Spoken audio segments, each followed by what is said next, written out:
Un niño huérfano, acusado injustamente de ladrón y tratado como sirviente por sus propios tíos, descubre de la forma más inesperada que la tierra donde vive y la casa que habita no son de ellos, sino suya por derecho. Una historia de dolor, fe y justicia, donde la verdad escondida por años finalmente sale a la luz. El amanecer en San Isidro era siempre igual, el canto de los gallos, el viento seco cruzando los sembradíos polvorientos y el crujir de la madera en las casas humildes que resistían al tiempo. Pero esa mañana algo se sentía más callado que de costumbre, como si el día viniera arrastrando una tristeza invisible. Mateo tenía 9 años. Era flaco como un carrizo, de ojos grandes y cabello revuelto por el viento. Vivía con su tío Evaristo y su tía Ramona en una casita de adobe al borde del ejido. Sus padres habían muerto en un accidente de camino cuando él apenas tenía 5 y desde entonces lo habían acogido por compromiso, como decían, sin pudor cada vez que él hacía alguna travesura o se enfermaba. Nada más faltaba que nos saliera caro el hijo de Lucinda, murmuraba su tía con un gesto agrio. La ropa de Mateo era un pantalón 2 tallas más grande, sostenido con un mecate, una camisa vieja de su primo mayor y un costal remendado que usaba como mochila. Allí guardaba todo lo que consideraba suyo, una piedra lisa que parecía corazón, una estampita desgastada con un salmo escrito y una tapita de metal que había encontrado y que según él era de oro. Cada día Mateo salía antes que el sol rumbo al campo, no para ir a la escuela, porque el estudio es para los que tienen con qué, decía su tío, sino para recolectar espigas que quedaban tras la cosecha, cargar leña y llevar agua del arroyo. Caminaba descalzo y callado, con la esperanza de que si se esforzaba lo suficiente, algún día lo mirarían con cariño. Pero ese día, mientras regresaba con una cubeta de agua, encontró su única cobija hecha trizas en el patio. La habían usado para tapar el corral de los chivos. «Que sirva de algo», le dijo su tía al verlo. Mateo apretó los labios y no dijo nada. Se metió al rincón donde dormía, abrazó su costal remendado y sacó su estampita. «Dios, tú ves todo, ¿verdad? Por favor, no me olvides», susurró. El día siguiente amaneció con viento helado. Mateo se levantó antes que los gallos, con los pies entumidos por el frío y la espalda adolorida de haber dormido sobre costales vacíos. No tenía cobija, la habían dejado tirada en el corral y la camisa grande que usaba ya no le alcanzaba para cubrir los brazos. Caminó hasta el pozo con la cubeta vacía como cada mañana. Le gustaba ir solo porque era el único momento del día en que no sentía que estorbaba. Mientras el agua subía lenta con la polea oxidada, Mateo miró al cielo. «Si algún día me sacas de aquí, Dios, yo te prometo que voy a ser bueno. Siempre». Al volver a casa encontró a su tío esperándolo con el ceño fruncido. «¿Dónde te habías metido, escuincle? Hoy toca ir a la parcela de don Aurelio. Dile que vas de mi parte, que ayudes con lo que haga falta». Mateo asintió sin quejarse. Sabía que si decía una palabra de más, le caía un manazo.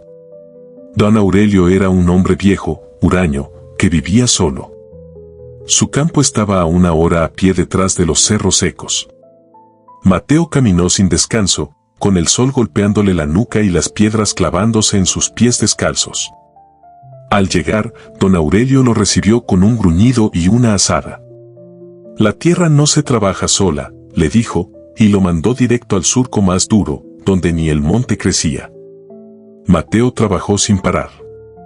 Se le formaron ampollas en las manos y el estómago le rugía por no haber desayunado, pero no se detuvo. Cuando el sol comenzó a caer, don Aurelio le arrojó una tortilla dura y una rebanada de queso seco. Mateo se lo comió con gratitud, aunque le dolía hasta masticar. «¿Por qué sigues viniendo si no te pagan?», preguntó de pronto el viejo, sin mirarlo. «Porque si no vengo, me pegan». Don Aurelio chasqueó la lengua, pero no dijo nada más. Mateo llegó a casa con su costal al hombro. Nadie notó su llegada, ni preguntaron si había comido. Su tía estaba lavando ropa con agua fría y su tío dormía con el sombrero sobre la cara. Solo los chivos balaban en el corral amarrados con su cobija. Esa noche durmió abrazando su estampita como si fuera su cobija y por primera vez en mucho tiempo no soñó con frío ni con hambre. Soñó que caminaba por un campo árido y que de pronto, en el suelo donde dejaba su huella, brotaban flores. Pero al día siguiente algo grande se avecinaba y estaba a punto de sacudir su vida una vez más. Mateo seguía haciendo su rutina de siempre: leña, espigas, agua del arroyo. Una tarde, mientras regresaba con un atado de leña, se encontró con un grupo de hombres en la plaza. Hablaban a voces molestos. Otra vez alguien se metió a la bodega comunal, decía uno de ellos. Se llevaron 3 costales de maíz. Esto ya no puede ser casualidad, gritó otro. Alguien está robando al pueblo. Mateo se quedó a lo lejos escuchando sin ser visto, pero algo en su pecho comenzó a doler cuando escuchó lo siguiente. Dicen que fue el muchachito ese que vive con Evaristo, el huérfano. ¿Mateo?, preguntó alguien con desconfianza. Pues claro, ¿quién más se pasea solo por todos lados como zorro flaco? Nadie lo vigila, nadie sabe lo que hace. Mateo retrocedió. No sintió miedo al principio, sino una herida profunda, como si lo hubieran desnudado en medio del pueblo. Volvió corriendo a casa, pero antes de llegar ya lo esperaban. Su tía parada en la puerta con las manos en la cintura. «Así que ahora eres un ladrón, ¿eh?» «No, tía, yo no fui. Se lo juro», gritó él con lágrimas. Su tío salió del cuarto con el cinturón en mano. «Deja de mentir. Ya era mucho lo que te aguantábamos, mocoso. Vas a aprender lo que es respeto». Mateo intentó correr, pero el golpe le alcanzó la espalda. No gritó, no lloró más, solo se quedó quieto como si ya no tuviera fuerza ni para defenderse. Esa noche no cenó, no se acostó. Se quedó acurrucado en el rincón con su costal como almohada y su estómago vacío. Y entonces, mientras todos dormían, se fue. Tomó su costal, su corazón herido, y caminó sin rumbo por los senderos de San Isidro. Solo la luna lo acompañaba, solo el polvo del camino y el eco del viento. Caminó hasta que no pudo más, hasta que sus pies dolieron y sus ojos ya no vieron. Se dejó caer junto a una cerca de alambre en un campo abandonado y allí, bajo las estrellas, susurró: «Dios, si de verdad estás conmigo, dime qué tengo que hacer, porque ya no puedo más». El silencio fue tan hondo como el cielo, pero no estaba vacío, porque esa noche, mientras Mateo dormía sobre la tierra seca, alguien más lo vio. Una figura humilde, con sombrero y una lámpara de aceite, lo encontró al borde del campo. Era don Teodoro, un anciano noble que vestía ropa limpia, aunque desgastada, un sombrero de palma con las orillas quebradas y cargaba en la espalda un costal con algunas herramientas viejas. Tenía las manos curtidas por los años y una mirada firme, pero bondadosa. Al ver al niño tirado en el camino, se agachó sin dudar. «¿Qué haces aquí solo, muchachito? ¿Te caíste?» Mateo intentó incorporarse, pero el dolor en la espalda lo hizo encogerse. Apenas logró negar con la cabeza. «¿Dónde vives? ¿Tus papás?» El niño bajó la vista y murmuró: «No tengo. Mis papás ya no están. Vivo con mis tíos allá». Y señaló vagamente hacia el ejido con un movimiento cansado del brazo. Don Teodoro frunció el ceño. «¿Cómo te llamas?» «Mateo. Mateo López». El anciano lo miró como si acabara de ver un fantasma. «¿López? ¿Y tu mamá se llamaba Lucinda?» Mateo asintió. Don Teodoro se quitó el sombrero con respeto. «Tu abuelo, don Hilario López, fue mi compadre. Hombres como él ya no hay. Tu papá, Julián, era un buen hombre, también me ayudó a sembrar cuando yo ya no podía ni con el azadón». Mateo levantó la vista sorprendido. «¿Entonces, usted los conoció?» «Claro que sí. Siempre los recordé con mucho cariño. Me fui muchos años a cuidar a mi hermano enfermo a la ciudad y apenas hace un año regresé». «¿Tú estás viviendo con tus tíos?» Mateo asintió despacio. ¿Y ellos te tratan bien? El niño dudó. Pensó en su cobija rota, en las palabras duras, en el costal viejo donde guardaba sus tesoros. Luego murmuró: más o menos. Don Teodoro bajó la mirada serio. Algo no le cuadraba.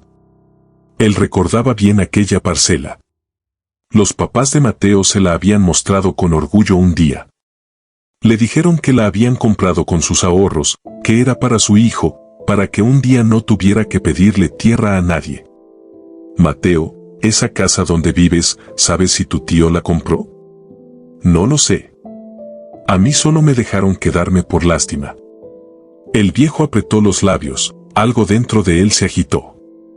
No era solo enojo, era esa sensación de injusticia que arde como leña seca cuando uno sabe que Dios no se queda de brazos cruzados. Vamos a mi casa, hijo. Te vas a lavar, vas a comer y me vas a contar todo con calma. Mateo dudó. No estaba acostumbrado a que lo invitaran a ningún lado. ¿De verdad? Don Teodoro sonrió leve. De verdad, muchacho. Y mañana, si Dios quiere, vamos a ver qué hay detrás de todo esto, porque hay cosas que no pueden seguir escondidas para siempre. La casa de don Teodoro quedaba a unas cuantas veredas del pueblo, al pie de un cerro bajo. Era una vivienda humilde, de adobe firme, con un tejado que crujía suave cuando el viento lo acariciaba. Afuera había un árbol de naranjo torcido por los años, pero aún lleno de hojas y frutos pequeños.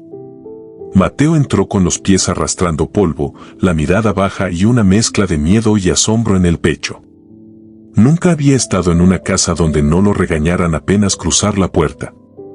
Ahí tienes agua para lavarte y aquí, dijo don Teodoro abriendo una pequeña olla. Calenté frijolitos con huevo.